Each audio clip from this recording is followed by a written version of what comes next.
11. ¿Cómo fue la infancia de Jesús? Cuando uno lee el Nuevo Testamento, suele preguntarse, ¿de dónde sacaron Mateo y Lucas los detalles de la infancia de Jesús, que cuentan en sus escritos? Lo primero que nos viene a la mente es pensar que fueron sus padres, José y María, quienes proveyeron esa información, ya que son los únicos que conocieron esa etapa de la vida de Jesús. Pero al comparar la infancia de Jesús que cuenta Mateo con la que narra Lucas, vemos que no coinciden entre ellos.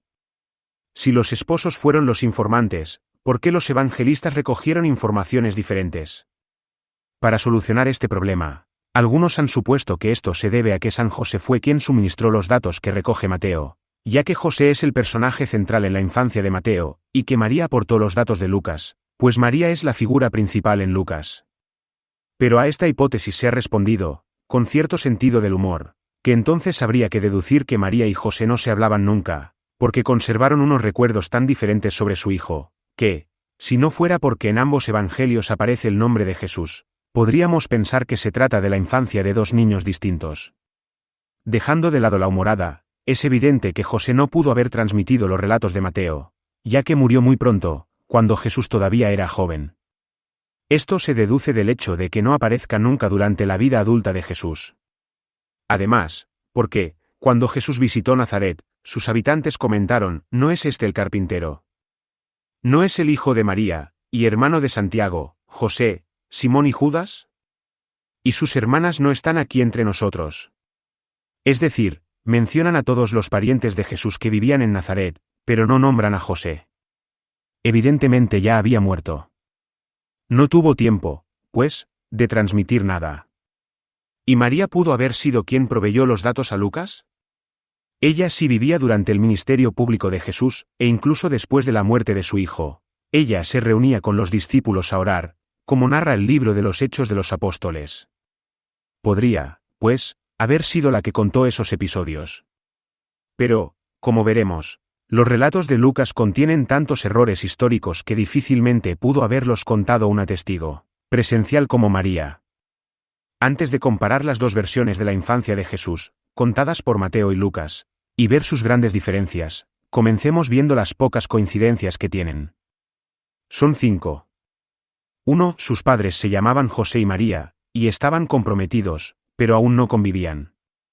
2. María concibe al niño por el Espíritu Santo. 3. El nacimiento tiene lugar en Belén. 4. Un ángel dice a sus padres que el niño debe llamarse Jesús. 5. El niño se cría en Nazaret. Salvando esto, Mateo y Lucas difieren en todo lo demás. Analicemos ahora la infancia, según Mateo. Consta de 5 escenas. En la primera, María se encuentra embarazada del Espíritu Santo.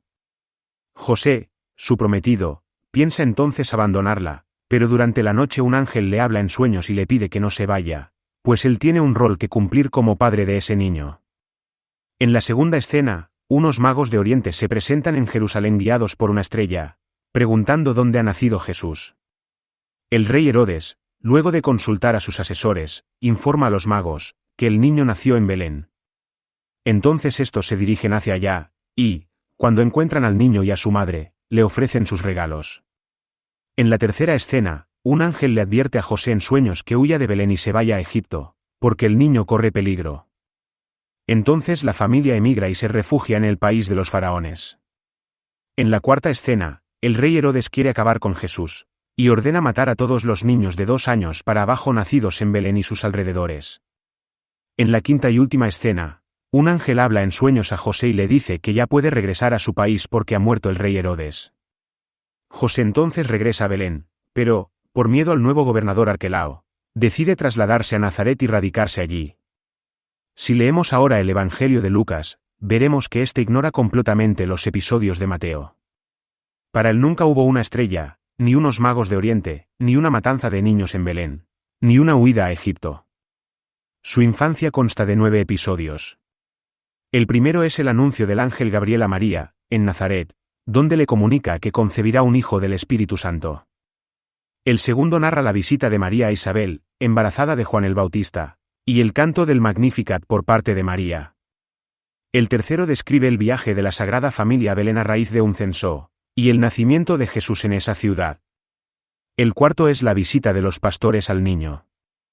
El quinto es la circuncisión del recién nacido. El sexto cuenta la presentación de Jesús en el templo a los 40 días de nacer, y las profecías de Simeón y Ana sobre él. El séptimo narra el regreso de José y María a Nazaret. El octavo muestra cómo Jesús a los 12 años se quedó en Jerusalén, con los doctores de la ley, y cómo sus padres lo encontraron, después de 3 días conversando con ellos. En el cuadro final, Lucas describe el regreso de la familia a Nazaret, y la vida de Jesús durante sus años de adolescencia. En medio de estas escenas de la infancia de Jesús, Lucas también va narrando la infancia de Juan el Bautista. Vemos, pues, que Mateo y Lucas ignoran completamente todo lo que el otro relata de la niñez de Jesús. Pero lo peor no es eso, sino que incluso ambos relatos son contradictorios, de manera que, si quisiéramos armar con los dos una sola crónica de la infancia, resultaría imposible. Por ejemplo, según Mateo, José y María vivían en Belén y allí tenían su casa, por eso Jesús nació en Belén, porque su familia era oriunda de allí. En cambio, para Lucas, María y José no vivían en Belén sino en Nazaret, y el niño terminó naciendo en Belén debido a un censo del emperador de Roma. Según Mateo, después de nacer Jesús, su familia permaneció casi 2 años en Belén y luego huyeron a Egipto escapando del rey Herodes. Solo más tarde, al regresar de Egipto, se fueron a vivir a Nazaret. En cambio, según Lucas, José y María se fueron a vivir a Nazaret a los 40 días de nacer Jesús. Según Mateo, la Sagrada Familia se trasladó de Belén a Nazaret por miedo al gobernador Arquelao, e insinúa que nunca antes habían estado ellos allí. En cambio, para Lucas, los esposos no se fueron a Nazaret por miedo, sino porque esa era su ciudad.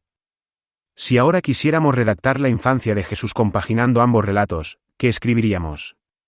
Que Jesús nació en Belén porque sus padres eran de allí, como dice Mateo, o porque sus padres fueron por un censo, como dice Lucas.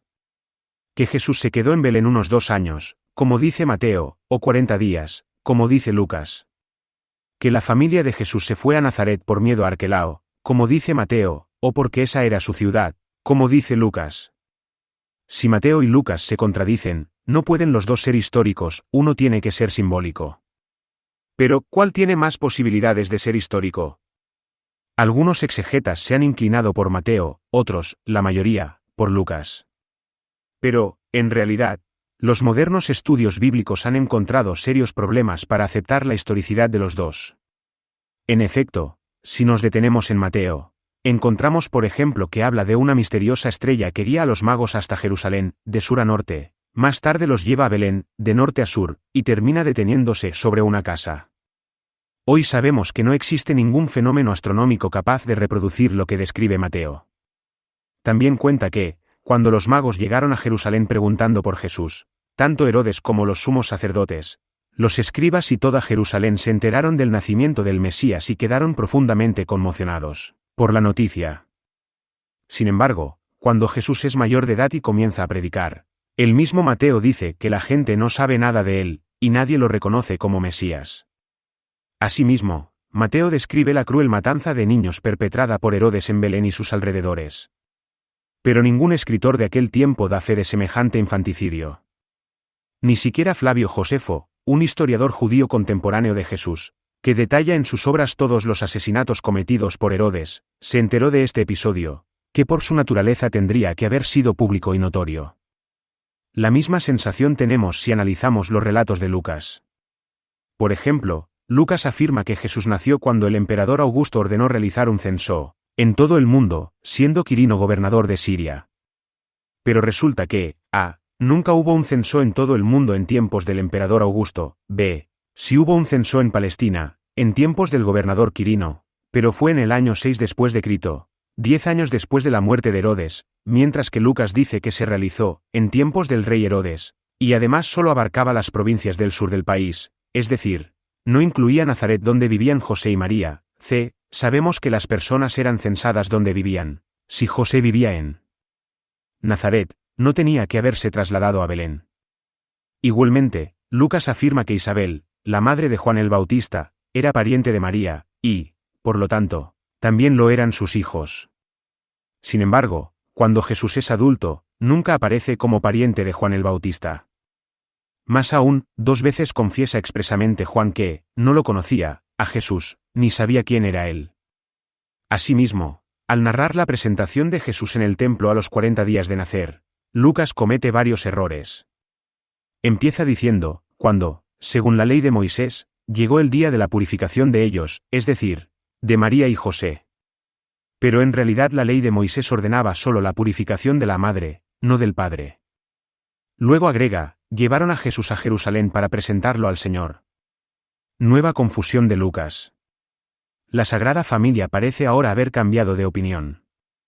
Ya no va a purificarse, como se ordenaba en el capítulo 12 del Levítico, sino a presentar a Jesús ante el Señor, tal y como se indicaba en el capítulo 13 del libro del Éxodo. O sea, Lucas mezcla dos ordenanzas legales distintas, pues no parece tener en claro qué es lo que van a hacer ellos en el templo de Jerusalén. Finalmente añade, y cuando los padres introdujeron al niño Jesús para cumplir lo que la ley ordenaba, lo cual tampoco corresponde a la realidad, porque sabemos que los judíos no llevaban al niño para presentarlo en el templo, solo concurría el padre. Vemos, pues, que los hechos narrados por Lucas distan bastante de ser históricos. Ahora bien, si ni Mateo ni Lucas pretendieron contarnos hechos históricos de la infancia de Jesús, ¿con qué fin compusieron sus relatos? Empecemos por Mateo. Él escribe para judíos. Debía explicarles que Jesús es el Mesías esperado, pero los datos que tenía sobre su infancia eran muy pocos y dispersos. Decidió entonces construir una serie de escenas para instrucción de sus lectores. En la primera, relata el embarazo virginal de María, y dice que en ella se cumple la profecía de Isaías sobre una virgen que dará a luz a un niño de la familia del rey David. Jesús aparece aquí, entonces, como el nuevo David esperado. En la segunda, narra la llegada de unos sabios o reyes extranjeros portando regalos, porque quieren conocer a Jesús. La escena recordaba a otra reina y sabia extranjera, la reina de Saba, que siglos antes había venido también con regalos para conocer a Salomón. Jesús aparece aquí como un nuevo Salomón. En la tercera, cuenta la huida de Jesús a Egipto. Porque en Egipto también se había refugiado una vez Israel, o Jacob, cuando su vida corría peligro. Jesús es, pues, comparado con Israel. En la cuarta, describe la matanza de los inocentes ordenada por el rey Herodes, de la que se salva milagrosamente Jesús. La escena recordaba la matanza de los niños israelitas inocentes, ordenada por el rey de Egipto, de la que se salva milagrosamente Moisés. Jesús es, pues, comparado con Moisés. En la quinta, Jesús regresa de Egipto y se va a vivir a Nazaret, convirtiéndose en nazareno. Porque un famoso juez, llamado Sansón, también había sido un nazireno, es decir, consagrado. O sea que, mediante estas geniales escenas, Mateo quiso decir a sus lectores judíos que pueden confiar tranquilamente en Jesús y aceptarlo como Salvador y Mesías, porque desde su infancia él demostró ser el nuevo David, primera escena, el nuevo Salomón, segunda escena, el nuevo Israel, tercera escena, el nuevo Moisés, cuarta escena y el nuevo Sansón consagrado a Dios, quinta escena. Una síntesis de las mejores figuras del Antiguo Testamento. Ahora analicemos la infancia de Jesús en Lucas. Él escribe para una comunidad en la que se discutía si el verdadero Mesías era Jesús o era Juan el Bautista. Por eso presenta la infancia de Jesús en paralelismo con la de Juan el Bautista. Describe a la vez, a, la concepción de ambos niños, b, el nacimiento de ambos niños, c, la imposición del nombre a ambos niños, c, la vida oculta de ambos niños. Pero emplea un ingenioso recurso, en cada escena, agrega un pequeño detalle para mostrar que Jesús era superior al Bautista. Por ejemplo, al narrar las dos concepciones, dice que la de Jesús es virginal, y la de Juan no. Al contar los dos nacimientos, dice que el de Jesús es celebrado por los ángeles del cielo, y el de Juan no. Al relatar la imposición del nombre a los niños, dice que el de Jesús es de origen divino, y el de Juan es motivo de discusión. Al describir la adolescencia de ambos, dice que Jesús crecía en sabiduría y gracias en medio de la gente, y Juan crecía en medio del desierto. Al final añade dos manifestaciones públicas de Jesús, a los 40 días y a los 12 años, mientras que no hay tal cosa en Juan. Con esta técnica, Lucas quiso mostrar la indiscutible superioridad de Jesús sobre Juan el Bautista. Muchos creen que los relatos de la infancia de Jesús son fábulas infantiles e ingenuas, una especie de cuento de hadas, donde los angelitos llevan y traen a la Sagrada Familia, mientras magos con estrellas aparecen misteriosamente y se dan cita en una majestuosa puesta en escena de Dios. Sin embargo, estos detalles tienen una importancia mucho mayor de la que nosotros les damos. No pretenden transmitir hechos históricos, sino ofrecernos un mensaje formidable, que Jesús es el Mesías esperado desde siempre por el pueblo judío, Mateo, y que es superior a cualquier otra persona que nosotros podamos conocer por grande que ella sea, Lucas. Con la infancia así contada, Mateo y Lucas lograron que sus lectores no esperaran hasta la vida adulta de Jesús para saber quién era él. Ya las primeras páginas del Evangelio les garantizaban la divinidad del niño, y, por lo tanto, su credibilidad. Por ende, cuando lean más adelante que ese niño crece y sale a predicar, ya sabrán que sus palabras tienen vida eterna.